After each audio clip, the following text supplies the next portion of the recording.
मंगलाष्टक स्तोत्र। अर्हन्तो भगवन्त इन्द्रमहिता सिद्धाश्च सिद्धीश्वरा आचार्या जिनशासनोन्नतिकरा पूजा उपाध्यायका श्रीसिद्धान्तसुपाठका मुनिवरा रत्नत्रयाराधका पञ्चैते परमेष्टिनः प्रतिदिनं कुर्वन्तु ते मङ्गलं। श्रीमन्नम्रसुरासुरेन्द्रमुकुट प्रद्योतरत्नप्रभा भास्वत्पादनखेन्दव प्रवचनां बोधिन्दव स्थायिनः ये सर्वे जिनसिद्धसूर्यनुगतास्ते पाठकाः साधवः स्तुत्या योगिजनैश्च पञ्चगुरवः कुर्वन्तु ते मङ्गलं। सम्यक् दर्शनबोधवृत्तममलं रत्नत्रयं पावनं मुक्तिश्रीनगराधिनाथ जिनपत्युक्तोपवर्गप्रदः धर्मसूक्तिसुधा च चैत्यमखिलं चैत्यालयं श्रयालयं प्रोक्तं च त्रिविधं चतुर्विधममी कुर्वन्तु ते मङ्गलं। जीव बघा, जीव खाली। नाभेयादिजिनाधिपास्त्रिभुवन ख्याताश्चतुर्विंशतिः श्रीमन्तो भरतेश्वर प्रभृतयो ये चक्रिणो द्वादश ये विष्णु प्रतिविष्णुलाङ्गलधरा सप्तोत्तरा विंशतिः त्रैकाल्ये प्रतितास्त्रिषष्टिपुरुषाः कुर्वन्तु ते मङ्गलं। ये सर्वौषधरुद्धय सुतपसो वृद्धिङ्गता पञ्च ये चाष्टाङ्गमहानिमित्तकुशला एष्टौविधाश्चारिणः पञ्चज्ञानधरास्त्रयोऽपि बलिनो ये बुद्धिरुद्धीश्वरः सप्तैते सकलार्चिता गणभृतः कुर्वन्तु ते मङ्गलं। कैलासे वृषभस्य निर्वृतिमही वीरस्य पावापुरे चम्पायां वसुपूज्य सज्जिनपते सम्मेदशैलेर्हतां शेषाणामपि चोर्जयन्तशिखरे नेमीश्वरस्यार्हतो निर्वाणावनयः प्रसिद्धविभवः कुर्वन्तु ते मङ्गलं।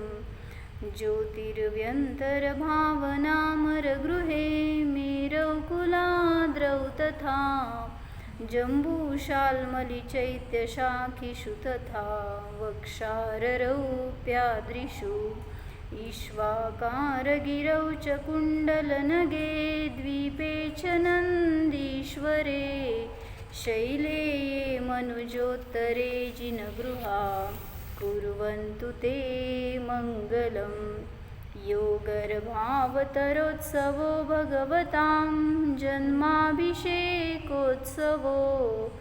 यो जातः परिनिष्क्रमेण विभवो यः केवलज्ञानभाक्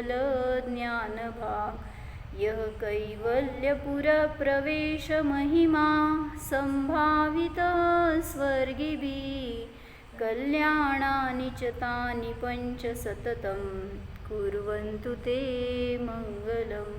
कुर्वन्तु मे मङ्गलं, कुर्वन्तु नः मङ्गलम्। तर आपण पंचकल्याणकाचं वर्णन बघत होतो. काय सांगितलं? जे कोणी तीर्थंकर केवली असतात तर म्हणजे त्यांची पाचही कल्याणकं होतात. कुठले 5 कल्याण? जन्मकल्याण, गर्भकल्याण, जन्मकल्याण, तपकल्याण, ज्ञानकल्याणक आणि निर्वाण कल्याणक.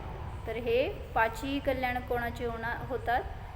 जे तीर्थंकर केवली होतात त्यांची.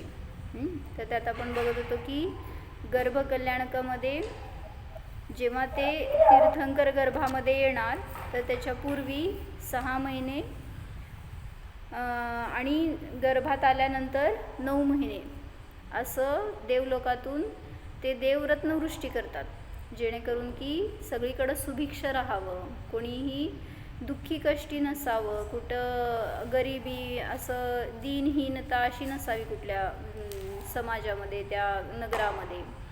म्हणून सांगितलं गर्भकल्याणकाच्या निमित्तात त्या देवलोकातून तसा उत्सव साजरा केला गेला. त्याच्यानंतर जन्मकल्याणक ते पुढं जन्मकल्याणकमध्ये काय सांगितलं की जेव्हा त्या तीर्थंकर बालकाचा जन्म झाला तर त्यावेळेस इंद्राणी सांगितलं ना की ते जन्मल्यावर त्या बालकाचं असं महिमा की तिन्ही लोकात आनंद होतो तेवढ्या क्षणासाठी. म्हणून काय सांगितलं, जेव्हा त्या तीर्थंकर बालकाचा जन्म होतो तर त्यावेळेस नरकामध्ये सुद्धा काही क्षणासाठी त्या नारकींना आनंद होतो. कसं काय, म्हणजे ती महिमा सांगितलं शेवटी त्या तीर्थंकरांची.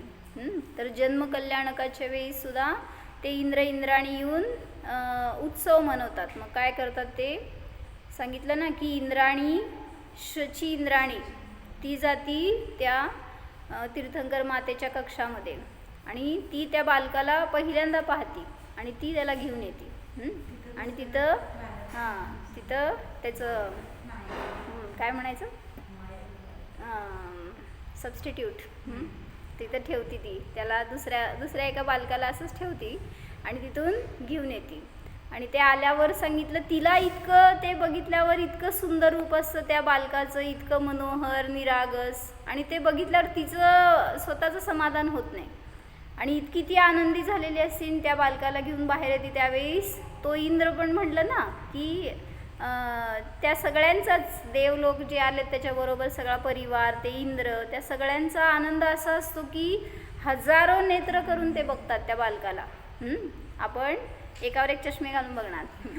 तर त्यांनी असं सांगितलं की त्या बालकाला बघण्यासाठी म्हणून त्या पहिल्यांदा पांडुक शिलेवर स्थापन केलं आणि असे सगळे आपली अनेक रूपं बनवली त्या इंद्रानी आणि सगळ्या रूपांच्याद्वारे त्यांनी नृत्यगान करतोय, त्यांचं वंदन दर्शन करतोय, अशी वेगळ्या वेगळ्या प्रकाराने त्यांनी आनंदोत्सव करतात.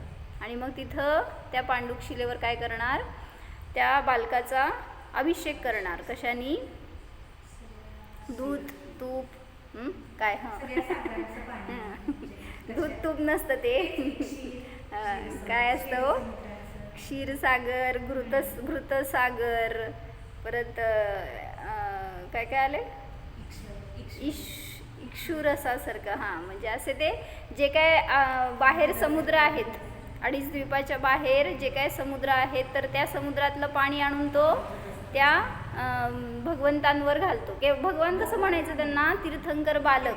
मग ते मागं आपण रुद्दींच्या प्रकरणामध्ये काय बघितलं होतं, एवढंसं ते बाळ विपुल भैया, तर ते बाळ कुठं नेलं माहिती का त्यांनी, त्याच्यात नाही आहे ओ बाळ, त्याच्यात नाही, ऐकतोय ना.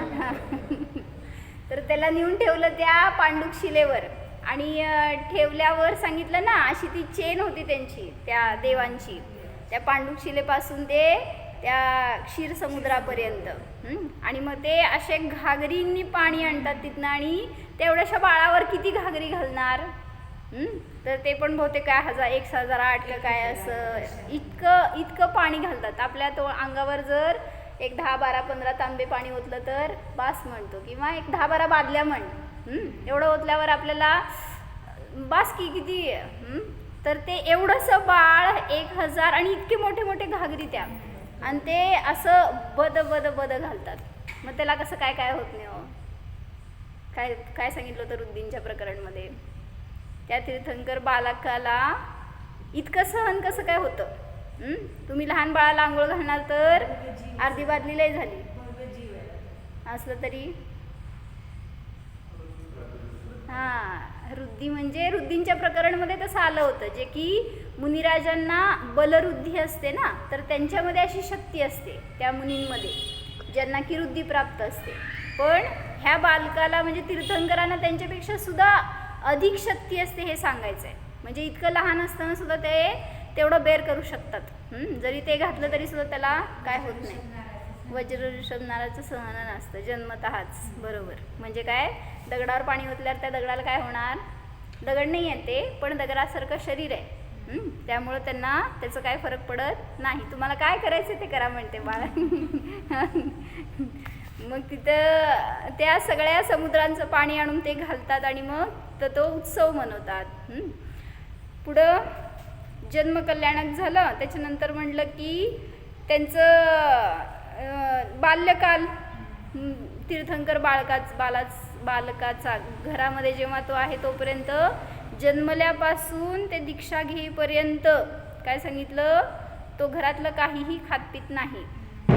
ती आई किती चांगलं बनवू दे पण ते त्याला सगळं दिव्य असतं ना.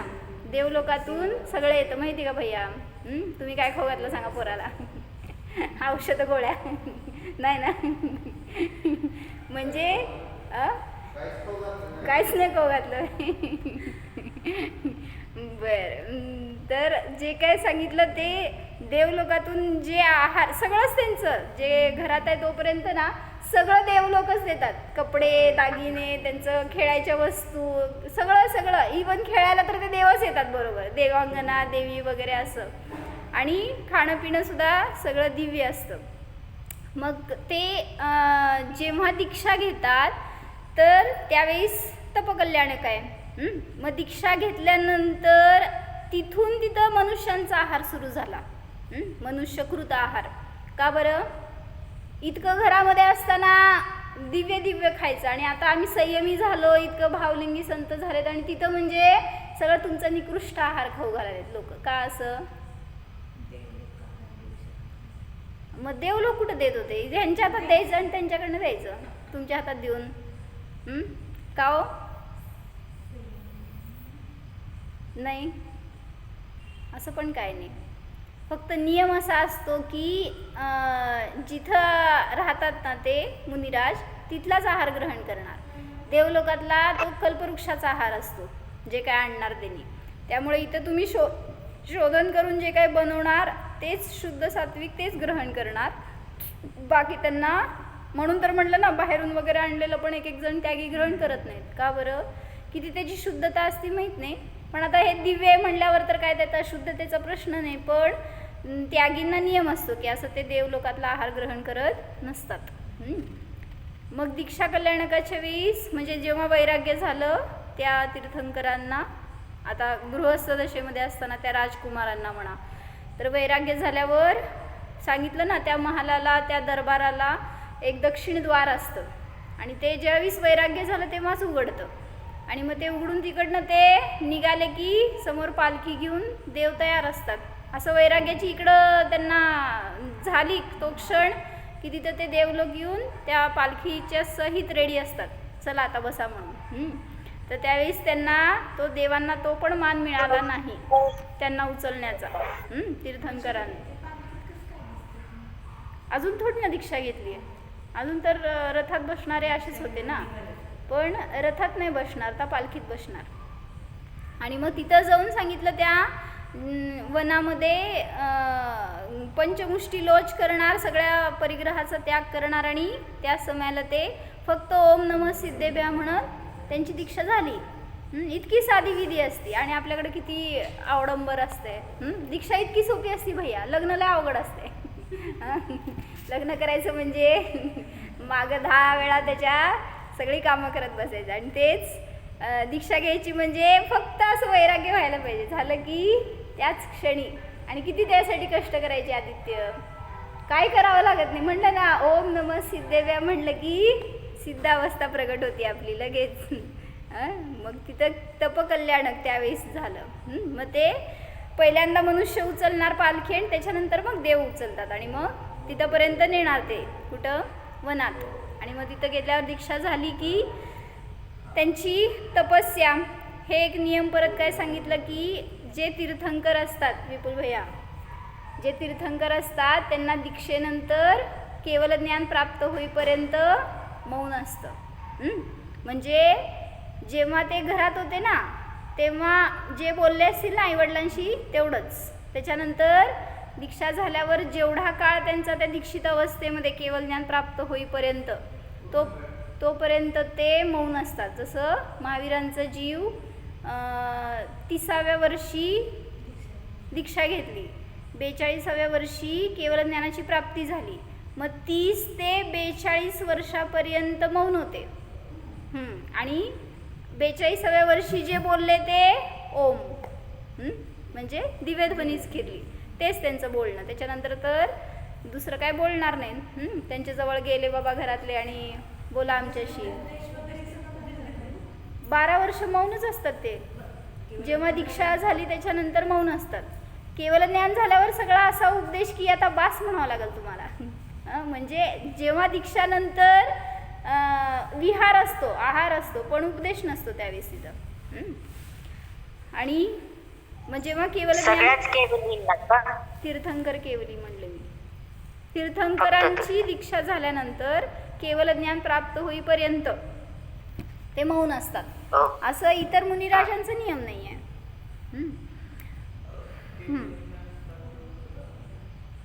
केवल ज्ञान आता ज्ञानावरणाचा अभाव होणार. म्हणजे आता आपल्याजवळ 8 कर्म आहेत, मग त्या 8 कर्मांच्या निमित्तात, आवरणाच्या निमित्तात आपलं ज्ञान अल्प आहे. जरी मुनिराज झाले, जरी तपस्या करतायत, तरी सुद्धा केवल ज्ञान प्राप्त होईपर्यंत क्षयक्षम ज्ञान म्हणायचं त्याला, जे आपल्याजवळ आता आहे मतिश्रुत ज्ञान.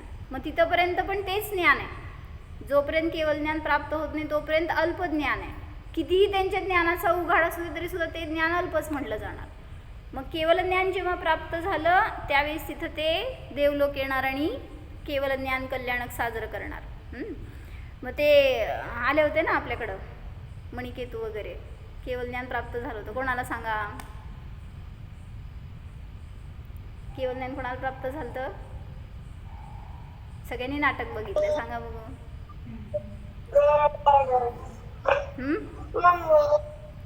त्या नगराच्या बाहेर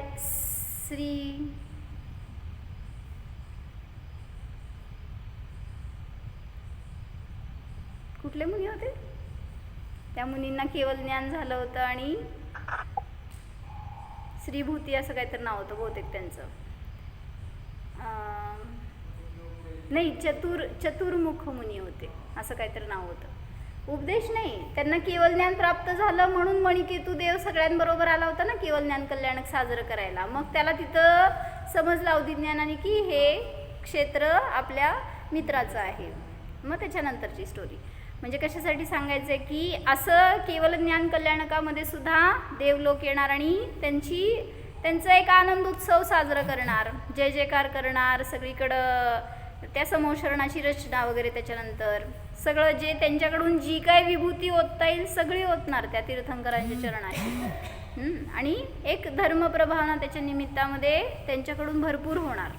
हे सगळं होणार त्या तीर्थंकरांच्या पुण्याच्या निमित्तात. तर केवल ज्ञान झालं त्याच्यानंतर जेवढं त्यांचा आयुकाळ आहे तोपर्यंत ते सगळीकडे विहार करतील, उपदेश देतील. पण कसं, असं आपण बोलतोय असं बोलणं नसतं. तीर्थंकरांचं कसं असतंय, ते तर ध्यानस्थ मुद्रेतच आहेत, एकतर खडगासनात असतील किंवा पद्मासनामध्ये असतील. आणि म्हणजे जेव्हा तीर्थंकरांना केवल ज्ञान होतं तर ते विहार करणार जेव्हा त्यावेळेस असं आपल्यासारखं 2 पायांनी चालणार नाहीत. त्यांचं कसं असतं, अधरगमन पण पाय उचलून नाही आहे.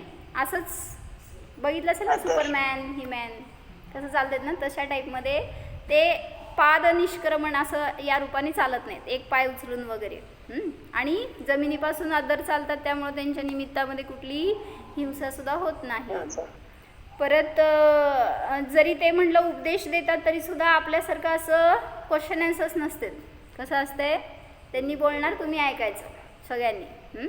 तर त्याच्यामध्ये तुम्हाला प्रश्न आले तरी सुद्धा त्यांनी जे सांगणार त्यातनंच ते निरसन होणार असतं. आणि तुम्हाला क्वेश्चन आले तर त्याच्या अनुरूपच त्यांचा उपदेश असतो. हे सगळं काय म्हणायचं, फिक्स्ड असते. त्याच्यामध्ये बसलेले असतात ना देव, जे ते सगळं काम करून ठेवतात. मध्ये काय ते कन्व्हर्शनचं काम त्यांचं चालू असतं. म्हणून तुम्हाला अंतरंगात असा प्रश्न उत्पन्न व्हायला तिथं देव आपलं उत्तर घेऊन रेडी असतात, भगवान. आणि मग त्याचं तुमच्यापर्यंत पोचवायचं काम करतात मधले ट्रान्समीटर जे असतात ना, गणधर देव म्हणा किंवा मगध जातीचे देव, हे सगळं त्यांच्या भाषेमध्ये त्यांच्यापर्यंत पोचवतात. समूहशरणामध्ये कोण कोण असतं? 4 गतीचे जीव असतात का? असं कसं हो म्हणताय? किती गतीचे जीव असतात समूहशरणमध्ये? आम्ही कुठं बघितलंय? 3 गतीचे जीव असतात. नारकी हे तर बघितलंय की आपण, नारकी वर येत नाहीत. बाकीचे सगळे कुठं पण जातील येतील, पण नारकी जीव तर नारकी नसतात. तर मनुष्यांना, कुठलेही मनुष्य असू देत, तिर्यंश असू देत, देव असू देत, तर सगळे त्या समूहशरणामध्ये जाऊ शकतात. मिथ्यादृष्टी असू देत, कशाही असू देत, अभव्य असू देत, सगळे समूहशरणामध्ये जाऊ शकतात आणि ती दिव्यध्वनी ऐकू शकतात. ऐकतील की नाही त्यांच्यावर अवलंबून आहे. त्याचा किती फायदा होईल ते तुमच्या परिणामांवर अवलंबून आहे. पण तिथं जाण्याची पात्रता सगळ्यांमध्ये आहे. म्हणजे आता तिथं समूहशरणामध्ये ते तिर्यंश बसलेत बरं का, एक कोटा त्यांचा असतो. तर त्याच्यामध्ये जे तिर्यंश म्हणजे आता हत्ती, सिंह वगैरे हे सगळे पंचेंद्रिय तिर्यंश, किडामुंगी वगैरे नाही. तर ज्यांना मन आहे असे संज्ञी पंचेंद्रिय तिर्यंश सगळ्या टाईपचे त्या समूहशरणामध्ये असू शकतात. आणि त्यांना त्यांच्या भाषेमध्ये दिव्यध्वनी समजते. कसं?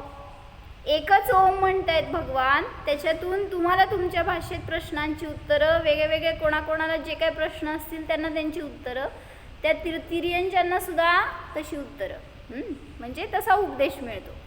मग ही सगळी काय म्हणायचं तशी व्यवस्था असतीच. त्याच्यामध्ये सगळं देवांचं रोल आहे मध्ये.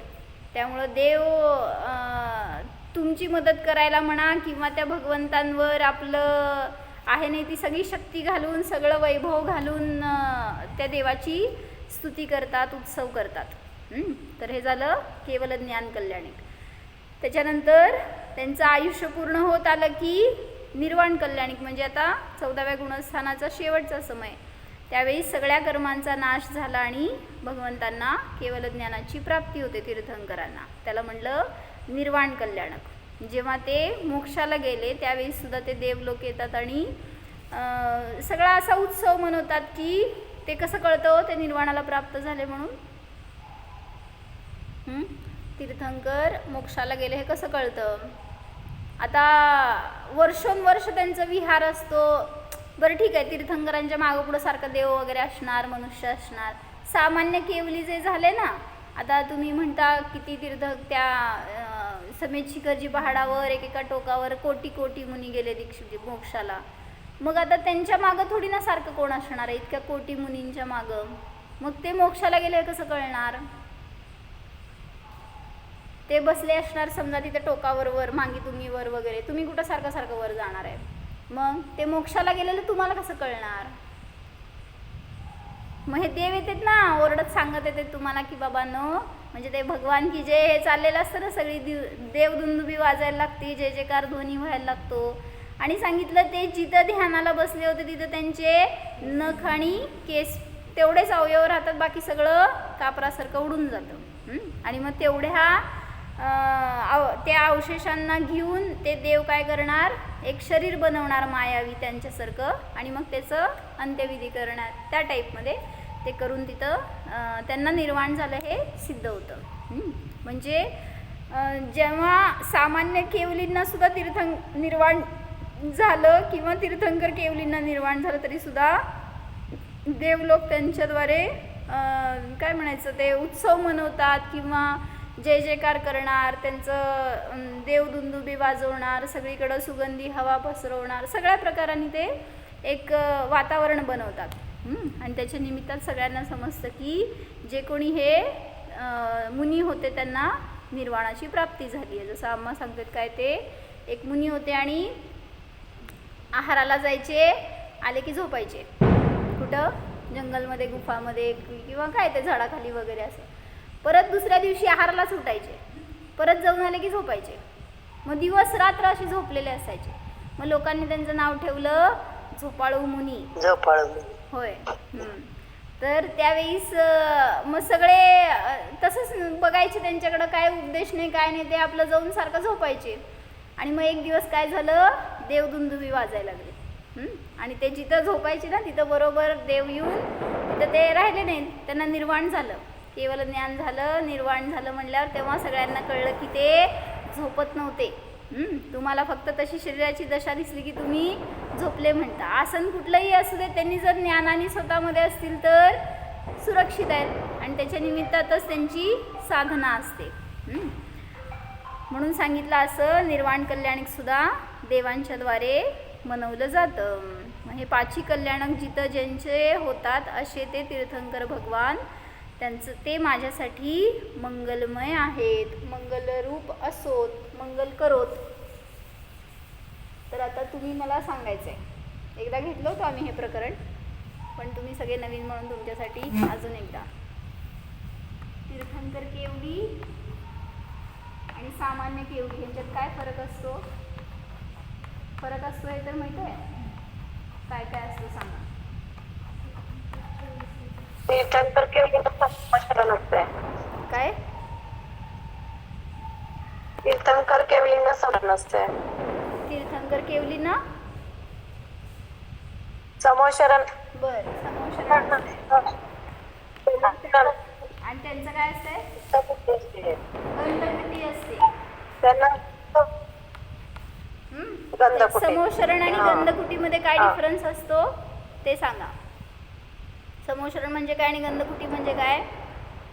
समोशरणाची रचना मोठी असते, गंधकुटी छोटी असते त्याच्यापेक्षा. देवलोकच सगळी रचना करणार आहेत, पण समोशरण हे तीर्थंकरांचं म्हणलं जातं आणि गंधकुटी म्हणजे तशीच रचना आहे पण थोडी छोटी असते असं समजून घ्या. पुढं काय सांगताय? तीर्थंकर 24च असतात आणि हे दिव्यध्वनी कीर्ती, तीर्थंकरांची दिव्यध्वनी कीर्ती. हा, पुढं बरोबर. त्यांची म्हणजे नियम असतो बरं का, तीर्थंकरांना दिव्यध्वनी खिरल्याशिवाय ते मोक्षाला जाणार नाहीतच. पण असा काही त्यांचा नियम नसतो, खिरेल पण नाही पण खिरेल. म्हणजे सामान्य केवली बोलतील पण नाही बोलतील तसेच पण मोक्षाला जातील. जसं त्यांचं नाव दिलं जातं मुक केवली. कुठे आहे वही पेन? घ्या, आहे ना आपल्याकडं का नाही? घरी. हा, पुढं विहार करताना त्यांच्या पावलाखाली कमळाची रचना होत जाते. बर, बरोबर. तसं सामान्य केवलींना पण केवळ ज्ञान झाल्यानंतर करणार की देवलोक का नाही करत? मला नाही माहिती बरं. म्हणजे आता तीर्थंकरांचंच ऐकण्यात बघावं लागेल. बरं, दुसरं सांगा. तीर्थंकरांच्या मातेला 16 स्वप्न पडतात. ह्यांना किती पण पडते का पडतच नाहीत असं काय, म्हणजे नियम नाही आहे. पुढं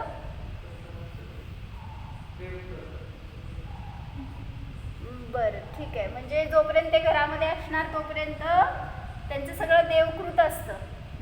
म्हणजे दिव्य भोग भोगतात जोपर्यंत घरात आहे तोपर्यंत. पण ह्यांचा असं काही नियम नाही. पुढं आत्ता आपण बघतोय ह्यांची 5 कल्याणक होतात. यांची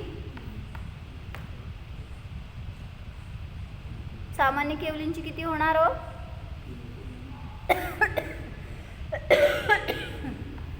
2 होणार ना? 5 कल्याणक होणार. तीर्थंकर केवलींची 5 कल्याणक होणार. सामान्य केवली असतील त्यांना दीक्षा घेतल्या थोडी ना त्यांना माहिती आहे कोणाला की हे केवली होणार आहेत. आता दीक्षा कल्याणक कोणाचं असं सामान्य मुनींचं होत नाही. जेव्हा केवल ज्ञान प्राप्त झालं तेव्हाच देव येणार. त्यामुळे केवल ज्ञान आणि निर्वाण अशी 2 कल्याणक होतात त्यांची. पुढं अतिशय काय असतात ना? अतिशय काय? तीर्थंकरांची अतिशय असतात ना? अतिशय असतात, बरोबर. 34 अतिशय तीर्थंकरांना. पण केवळ ज्ञान प्राप्त झाल्यावर ह्यांना काही नसतं का सामान्य केवलींना? नसतं. 4 अनंत चतुष्टय प्राप्त होतात. अनंत चतुष्टय त्यांना पण होणारच की, सामान्य केवलींना पण त्यांना केवल ज्ञान झाल्यानंतर. पुढं सांगितलं ह्यांना चिन्ह असतात विशिष्ट. असं यांना नियम नाही आहे, असतील पण नसतील पण. पुढं आणि तीर्थंकरांचे माता पिता पण मोक्षाला जातात ना. हां, म्हणजे आता ते त्याच भावात जातील असं नाही, एक भावावतारी असतात असं वगैरे. माता तर त्या भावात नाही जाणार, पिता जातील किंवा एक भावात जातील असं. आणि जोपर्यंत ते तीर्थंकर घरात आहेत तोपर्यंत कोणाचंही मरण होत नाही. मरण होत नाही. सांगितलं होतं ना तीर्थंकर 24च असतात ना केवल यानंतर. इधर लिखा ना मैंने 24च. आणि यांचं असं काही नियम नाही, म्हणजे जोपर्यंत तीर्थंकर घरात आहेत तोपर्यंत त्यांना वियोगाचं दुःख नसतं. म्हणजे सगळे सुखी समाधान. तसं मध्ये आहे तीर्थंकर आहे त्या राज्यात पण दुःख होत नाही ना, तीर्थंकर आहेत तोपर्यंत काय. हां, म्हणजे आता ते देवलोक करतायत ना सगळं, त्यामुळं आता त्यांच्या घरातला तर नियम सांगितला असा की त्यांच्या घरात कोणाचं मरण होत नाही जोपर्यंत ते दीक्षा घेऊन जात नाही तोपर्यंत.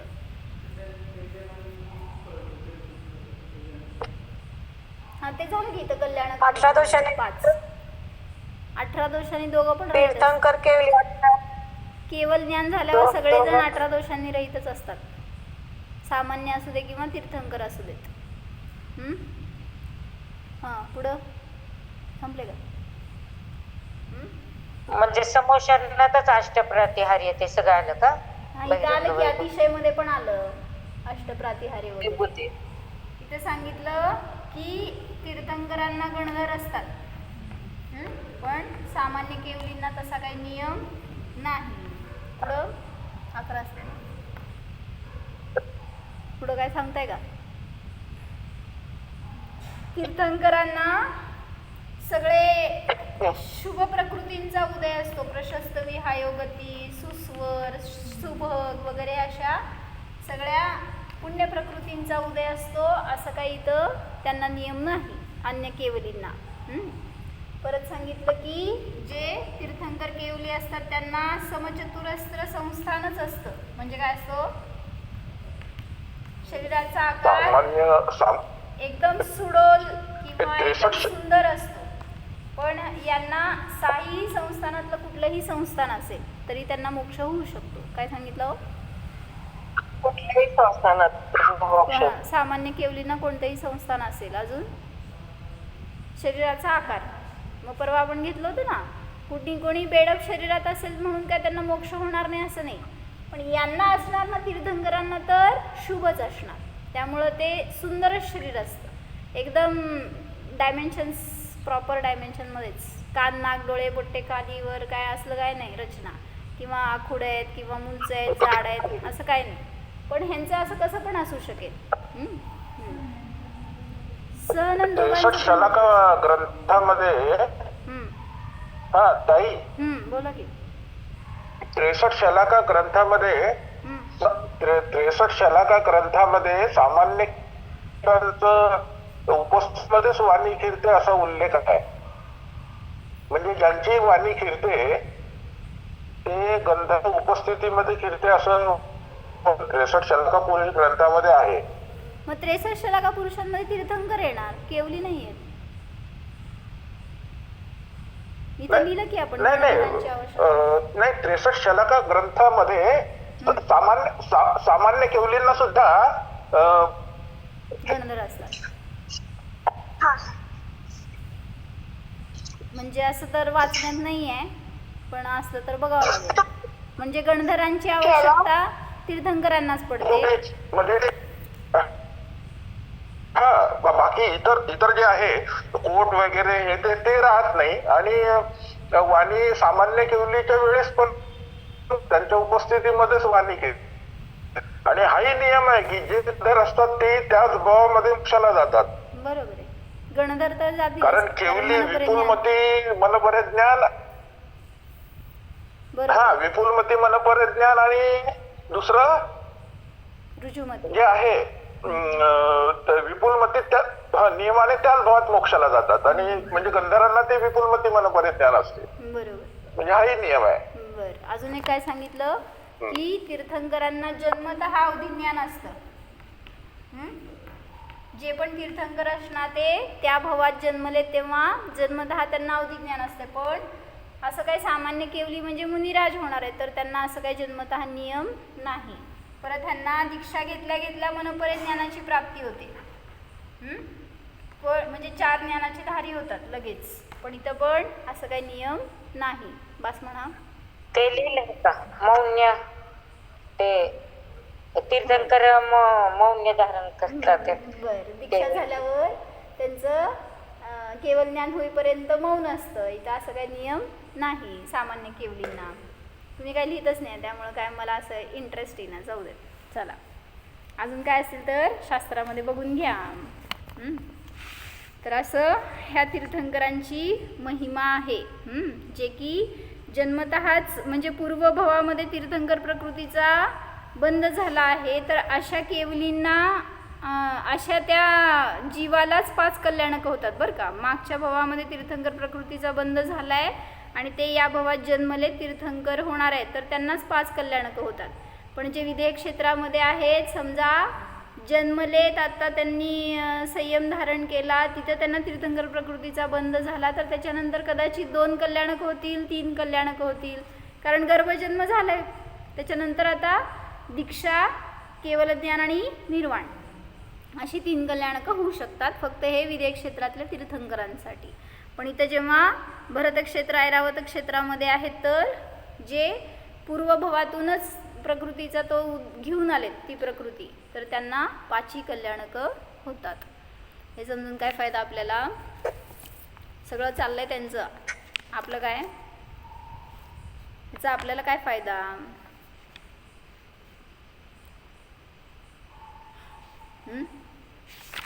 म्हणजे त्यांची महिमा अशी समजती की कशामुळं इतकी महिमा केली जाते. देवलोक का बरं इतकी त्यांची स्तुती भक्ती करतायत. तर ही ज्ञानाची महिमा आहे. सम्यक दर्शनाची महिमा आहे. जो कोणी सम्यक दर्शनाला प्राप्त झाला तो पुढं जाऊन कदाचित तीर्थंकर प्रकृती बांधेल क्षयिक सम्यक दर्शन प्राप्त करेल आणि अशा पदाला प्राप्त करू शकतो. मग त्या पदात गेल्यावर सांगितलं मागावं लागत नाही. सगळे देव आपोआप येणार आणि ते भक्ती करणारच. नाहीतर मग असे अनेक जण असतात की आता अन्य साधू वगैरे कुठल्या तरी देवाला प्रसिद्ध कर देवीला कुठल्या तरी रुद्धिसिद्धींना प्रसिद्ध करायला त्याच्यासाठी म्हणून तप करतात. पण इथं कशाचीही इच्छा नसताना ते तप करतायत तर त्याच्या निमित्तात देवलोक सहज येऊन अशी त्यांची विभूती सगळी त्यांच्या पुढं ओततात आणि असं म्हणजे एक महिमा तिथं त्यावेळेस धर्माची पण प्रगट होते. तर म्हणून सांगितलं की आपण जेव्हा ध्यान करतोय आपण जेव्हा धर्म करतोय तर त्यावेळेस आपला सुद्धा उद्देश एवढाच असावा की आपल्याला सुद्धा स्वभावाची प्राप्ती हो अन्य कशाची इच्छा असायला नको. तीर्थंकर प्रकृतीचा बंद होत असतो. ते कसा होतो जसं म्हटलं ना षोडश कारण भावना.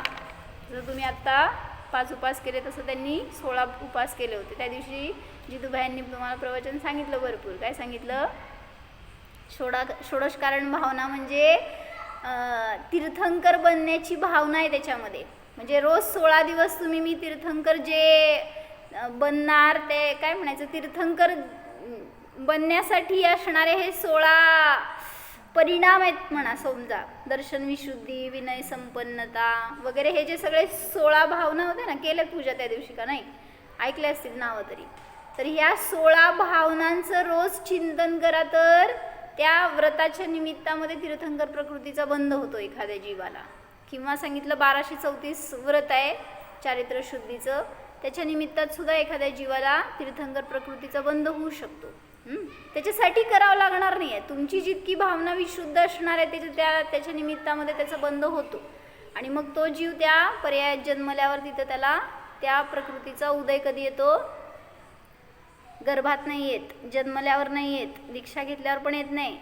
मग कुठे येते जेव्हा केवळ ज्ञान होत आहे ना त्यावेळेस तिथं तीर्थंकर प्रकृतीचा उदय सुरू झाला म्हणायचं. तोपर्यंत बंद आहे, त्याच्याजवळ सत्व आहे, पण उदय कधी येणार? जेव्हा केवळ ज्ञान प्राप्त झालं त्याच्यानंतर. म्हणून सांगितलं की आपण सुद्धा जेवढी निरपेक्ष साधना करणार त्याच्या निमित्तामध्ये अशा पुण्याचा उदय येऊ शकतो. कदाचित तुम्ही पण तीर्थंकर होऊ शकता भावी. आहेत पण अजून आता काय इथं कोण कसे आहेत ते केवलींना ज्ञात आहे. म्हणजे ज्याच्याजवळ इच्छा आहे, परिग्रह आहे, तो जीव दुःखी आहे. मग असंच एक साधू होते आणि त्यांच्याजवळ एक शिष्य राहायचा. तर एक दिवस काय झालं, ते साधू आपले एकदम निर्विकल्प साधना करणार, साधू म्हणजे आता काय म्हणायचं भगवे वस्त्र घालणारे असे तपस्वी होते, आणि त्यांच्याजवळ राहणारा तो शिष्य होता. आणि मग ते एका गावावरून दुसऱ्या गावावर जायचे, आपलं फक्त धर्मप्रचार म्हणून ते फिरायचे, कुठं अडकायचे नाहीत, कसला मोह नाही, कोणाकडनं काय घ्यायचं द्यायचं, कोणाशी काय संबंध जोडायचे असलं काही संबंध नव्हता.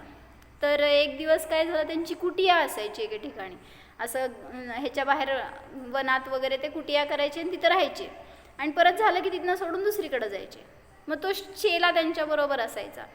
मग एक दिवस काय झालं, त्यांनी त्या कुटियातून विहार करून दुसऱ्या गावाला चालले होते, आणि मध्ये एके ठिकाणी काहीतरी काम किंवा जेवायला म्हणून थांबले का झाडाखाली कुठंतरी वनामध्ये.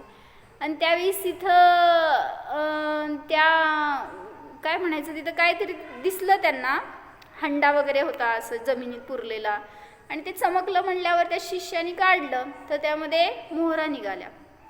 मग निघाल्या म्हणल्यावर आता त्याला मोह झाला थोडासा. त्यांनी सांगितलं गुरूंना, असं असं इतक्या मोहरा निघाल्या, काय करायचं.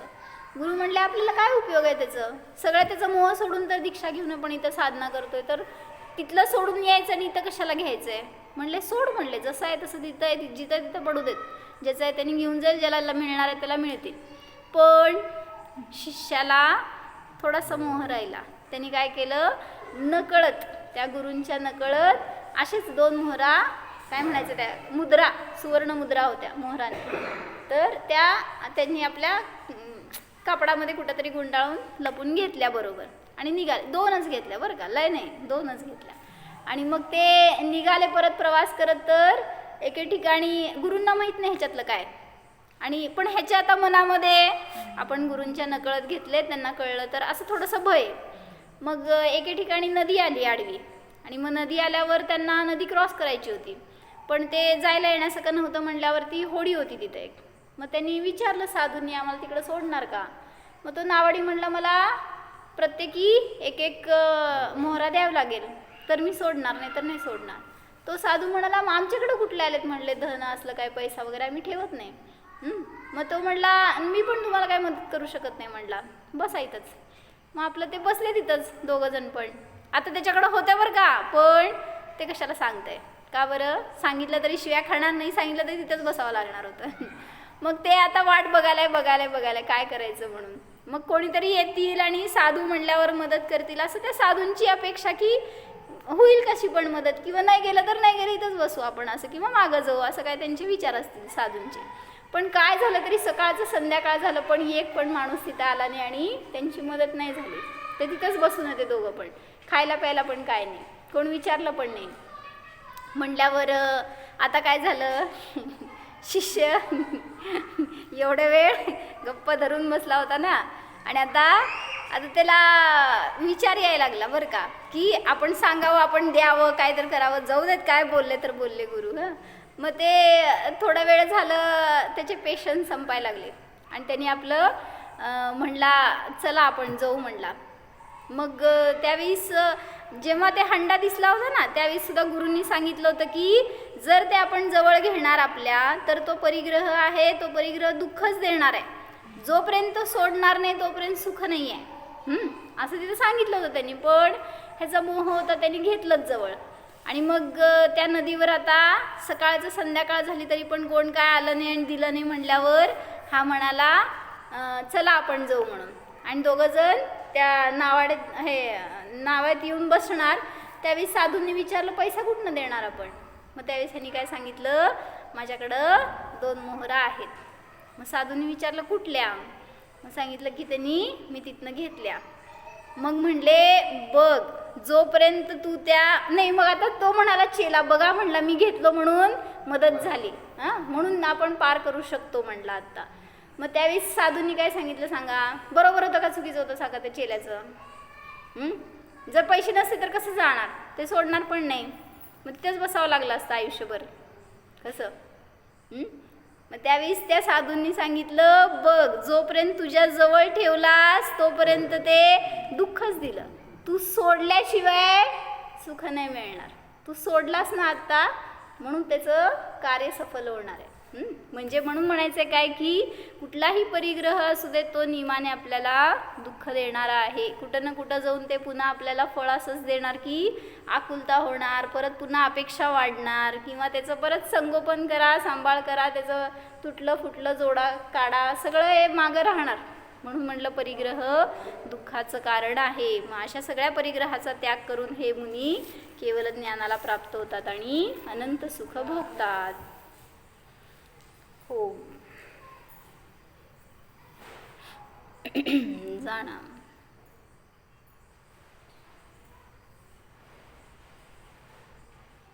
हा मी आत्मा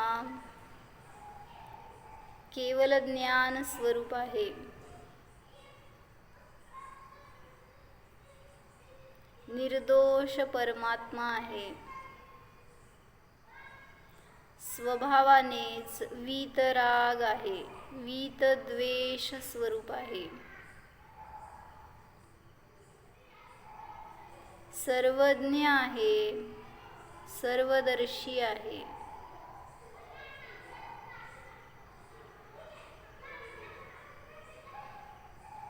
निस्संसार स्वरूप आहे. जाणा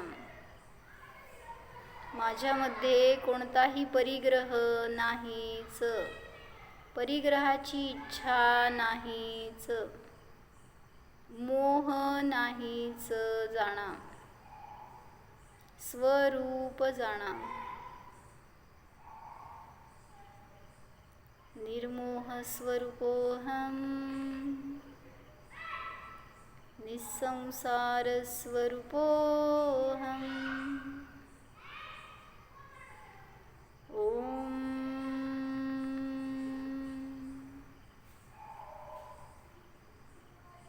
विसर्ज. नमो हरिः.